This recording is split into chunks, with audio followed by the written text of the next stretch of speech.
हाय दोस्तों। आज मैं बहुत दुखी हूँ। आज न तो मैं कुछ गान गाकर सुनाने वाली हूँ और नहीं तो मैं आप लोगों के बीच कोई शेरो शायरी लाने वाली हूँ, बल्कि मैं इतना दुखी हूँ कि मैं क्या ही करूँ। एक विद्यार्थी जीवन क्या होता है ये आप लोग जानते हैं।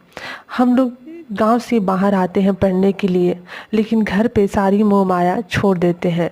जिसका हम दूध पीकर बड़े होते हैं, आज उसको जब हम अपने पैसे के लिए हटा देते हैं तो बहुत समझ में आता है।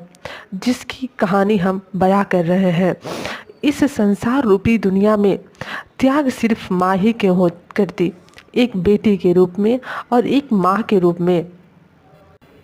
मैं माँ हूँ। मैं क्या बिगाड़ी थी जो मुझे मेरी बेटियों से दूर किया गया।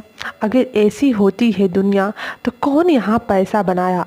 शायद ये पैसा और इंसान बनाकर भगवान बहुत ही बड़ी गलती कर दिए। मैं 10 महीने की प्रेग्नेंट थी, यानी माँ बनने वाली थी। इंसान ने मुझे पहले प्यार से रखता है, फिर जब मेरी दूधों को पी लेता है, उनके बच्चे बड़े हो जाते हैं तो मुझे बेच देता है। मेरे पास मेरी 2 बेटियां थी। ये इंसानों ने तो पहले ही मेरे 2 बेटों को बेच दिया था।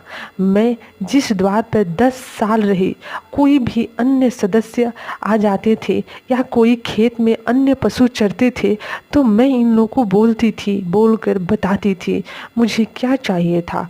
बस एक नदिया दे देते, एक छोटा सा घर दे देते। मैं बस घास फूसा खाकर अपनी पेट भर लेती और रह जाती। मैं सोना चांदी तो नहीं मांगती। आज अपनी 2 बेटियों से दूर हो रही हूँ। ऐसा लग रहा है कि उन परिवारों से दूर होकर ऐसा लगा कि मैं मर ही न जाऊँ।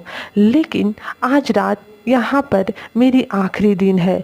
मैं अपनी बेटियों से कह रही हूँ, समझा रही हूँ, कह रही हूँ कि अपना ही इसे घर समझना।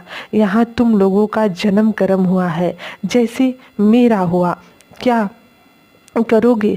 अब ये लोग मुझे पालने में असमर्थ हो रहे हैं, इसीलिए ये अपने घर से मुझे हटा रहे हैं। अन्यथा मैं क्या बिगाड़ी थी।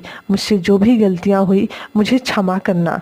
मुझे नहीं लगता कि इस माँ की कहानी मैं बयां कर पाऊंगी, इसलिए मेरी कलम रुक गई। लेकिन यह ज़रूर कहूँगी कि हम भगवान से ये प्रार्थना या प्रेयर करेंगे कि मुझे अब मानव जन्म योनि में मत देना।